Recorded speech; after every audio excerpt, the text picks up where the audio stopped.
स्वागत है आपका भीम न्यूज इंडिया, देश के सबसे प्रमुख और विश्वसनीय चैनल में।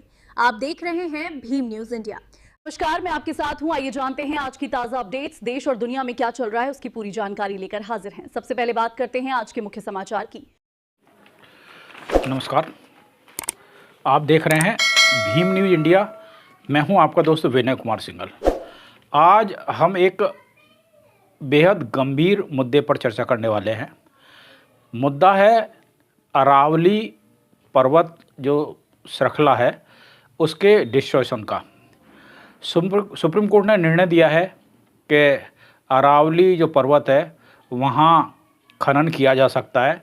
बताते चले कि राजस्थान की लाइफलाइन है अरावली पर्वत श्रृंखला। इसमें पर्यावरण मंत्रालय की रिपोर्ट के अनुसार ही सुप्रीम कोर्ट ने निर्णय दिया है। चिंता का विषय है कि आखिर अरावली की जो पहाड़ियाँ हैं इन्हें किस भाषा में परिभाषित किया जाए। उसका कारण है अरावली जो पर्वत श्रृंखला है वो दिल्ली से चलकर कुछ भाग हरियाणा, राजस्थान से होते हुए गुजरात तक जाती है, जिसमें 80% से भी ज़्यादा या 90% कह लो वो जो अरावली पर्वत है वो राजस्थान में है। अब इसे परिभाषित करने की शुरुआत हुई थी 2024 में।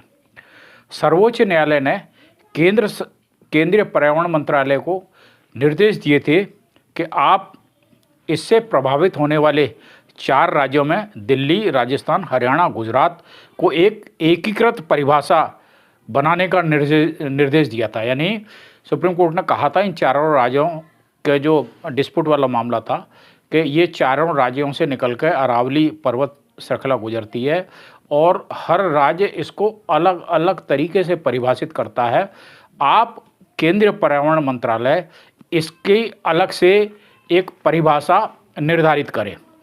नतीजा ये हुआ, क्योंकि समस्या अलग अलग थी, हर राज्य की समस्या गुजरात की अलग थी, राजस्थान की अलग थी, दिल्ली की अलग थी और हरियाणा की अलग थी। क्योंकि सबसे बड़ा इस अरावली पर्वत माला का जो हिस्सा है वो राजस्थान है, तो इस वजह से यहाँ दिक्कत क्या थी, इसमें खनन की दिक्कत थी, पर्यावरण की दिक्कत थी और आपसी खनन, पर्यावरण इत्यादि मामलों को लेके इन राज्यों में आपसी टकराव होता था। क्योंकि जैसा सब जानते हैं कि पहाड़ी क्षेत्र होता है उसका खनन नहीं हो सकता, वहाँ पेड़ों की कटाई नहीं हो सकती। तो कुछ राज्य जो थे जैसे हरियाणा है, गुजरात है, ये इसमें चाहते थे कि हम यहाँ खनन करें और पहाड़ों की कटाई करें। लेकिन समस्या ये थी कि अरावली पर्वत श्रृंखला जो थी उसके अपने कोई बोनाफाइड नियम नहीं थे।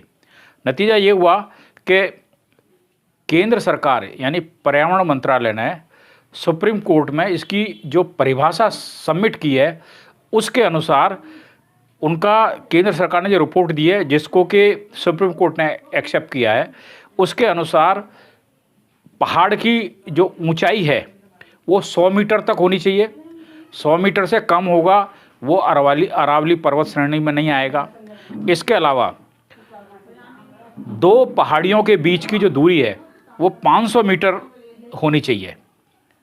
यानी शर्त ये है कि जो भी पहाड़ है 100 मीटर ऊंचा होगा वो तो अरावली पर्वत कहलाएगा। और अलग अलग, जैसे आप जानते हो पर्वत श्रृंखलाओं में अलग अलग पहाड़ों की ऊंचाई होती है, तो उन दोनों के बीच की जो दूरी है 500 मीटर होनी चाहिए। यदि 500 मीटर दूरी नहीं है तो वो अरावली पर्वत नहीं कहलाएगा। जैसे कि हम आपको उदाहरण के तौर पर बताते हैं, एक पर्वत है वो उसकी ऊंचाई 100 मीटर से ज़्यादा 120 या 130, 140, 50 जो भी है, उसके पास में यदि मान लो 650 मीटर पे एक दूसरा पर्वत है और उसकी ऊंचाई 60 या 80 फीट है, तो सुप्रीम कोर्ट की गाइडलाइन के अनुसार उस छोटे पर्वत का खनन किया जा सकता है, वहाँ खुदाई की जा सकती है। अब यदि कोई 1000 मीटर दूर यदि खुदाई शुरू करेगा तो इसका मतलब ये है कि वो धीरे धीरे घुसता कौन उसको रोकेगा। वो जो 100 मीटर तक का पर्वत है वहाँ तक चला जाएगा। और 1000 मीटर यदि छोटा पर्वत बड़े पर्वत से दूर है तो उसमें 500 मीटर की रेंज है। क्या गारंटी है कि खनन करने वाले या उसका दोहन करने वाले 500 मीटर की सीमा रेखा को क्रॉस नहीं करेंगे?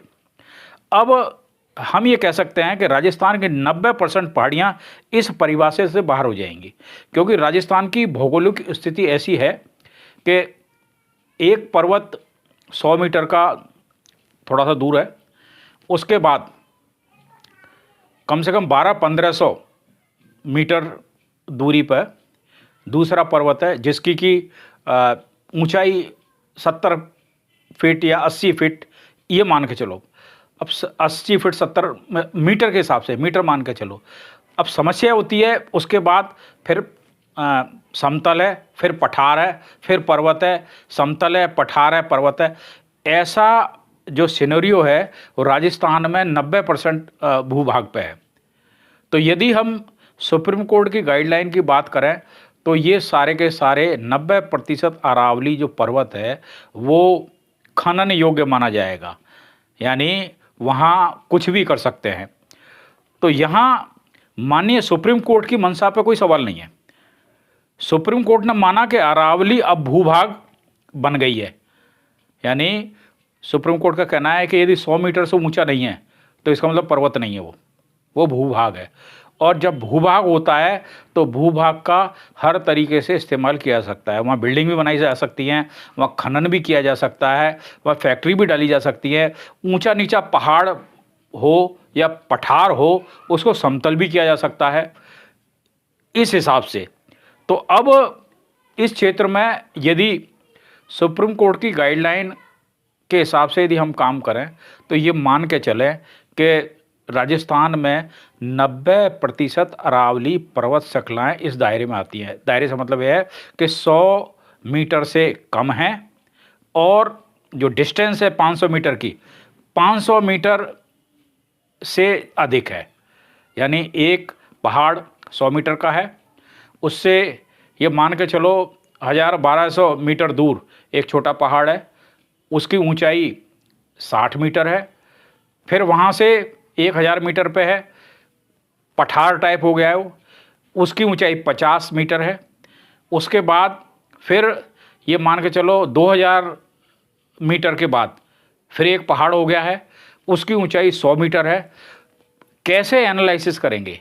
यदि किसी कंपनी को ठेका दिया जाता है तो वो कंपनी तो अपने हिसाब से काम करेगी, यानी 100 मीटर के 2 पहाड़ यदि 2 किलोमीटर 3 किलोमीटर की दूरी पे हैं तो उसके बीच में आने वाले जितने भी पहाड़ होंगे जो कि 100 मीटर से कम है, कोई 60 है, कोई 70 है, कोई 40 फुट है, कोई 30 फुट है, पठार है, उन पर सरकार या सरकार के द्वारा दिए गए ठेका जो कंपनियां हैं वो उस पर खनन कर सकती हैं। इसका नतीजा ये होगा कि जो जैसा लोगों को अंदेशा है, प्रदेश में मरुस्थल का विकास हो जाएगा, विस्तार हो जाएगा।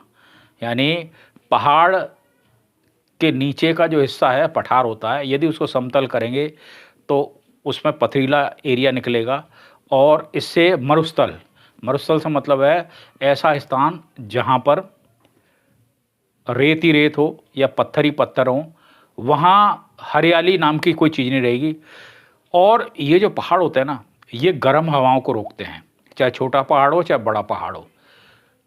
इससे प्रदेश में गर्म हवाएं तेज़ी से चलेंगी, क्योंकि राजस्थान वैसे भी गर्म प्रदेश की श्रेणी में आता है।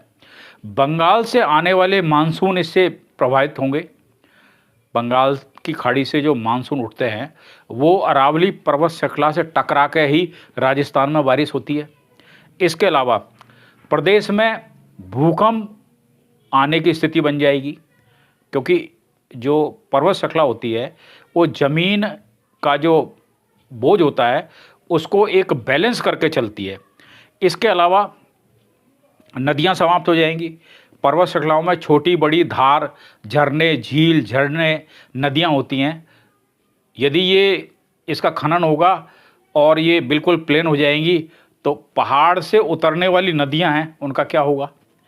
इसके अलावा फसलों का नुकसान होगा, क्योंकि जब पानी नहीं होगा, बरसात नहीं होगी, नदियां समाप्त हो जाएंगी तो फसलें कैसे बनेंगी। पर्यावरण संरक्षण बाहर हो जाएगा और किसानों और बच्चों और जो शहरी लोग हैं उनको ये जो एक तरह से देखा जाए तो ये जो पहाड़ होते हैं ना, ये जीवन रेखा होते हैं, या ये मान के चलो कि ये ऑक्सीजन के अपने आप में प्लांट होते हैं, तो इनकी स्थिति अलग अलग हो जाएगी। अब समस्या ये है कि पर्यावरण मंत्रालय की ओर से जो रिपोर्ट पेश की गई है उसके हिसाब से तो खनन हो सकता है, क्योंकि शर्त क्या है, शर्त यह है कि 100 मीटर से ऊंचा होना चाहिए, कम होता है तो खनन के लिए योग्य होगा।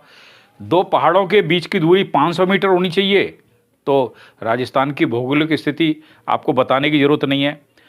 और बताते चलें कि अरावली पर्वत श्रृंखला है, इसकी कुल लंबाई 692 किलोमीटर है, यानी दिल्ली से चलकर हरियाणा को कवर करते हुए और गुजरात तक, राजस्थान होते हुए गुजरात तक जाता है।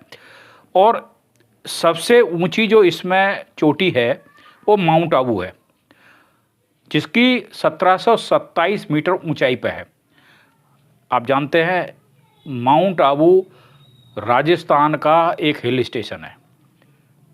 ऊंचाई की वजह से, हरियाली की वजह से हमेशा वो ठंडा रहता है। इसके अलावा बताते चलें कि अरावली जो पर्वत श्रृंखला है वो दिल्ली से शुरू होकर राजस्थान, हरियाणा होते हुए गुजरात के पालनपुर में जाके ख़त्म होती है। अब आप ये बताइए, भीम न्यूज़ इंडिया ये आपसे जानना चाहता है कि यदि मान लो सुप्रीम कोर्ट अपना निर्णय पर पुनर्विचार नहीं करता है तो क्या होगा इस अरावली पर्वतमाला का। ये एक बहुत ही चिंता का विषय है। आप देख रहे थे भीम न्यूज़ इंडिया, मैं हूं आपका दोस्त विनय कुमार सिंघल। प्लीज़ यदि आप हमारे चैनल पर नए हैं तो हमारे चैनल को यूट्यूब पर भीम न्यूज़ इंडिया को सब्सक्राइब कीजिए और कमेंट्स करके बताइए कि हमारे द्वारा जो रिपोर्ट दिखाई गई है वो आपको कैसी लगी है। बहुत बहुत धन्यवाद।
आप देख रहे हैं भीम न्यूज़ इंडिया।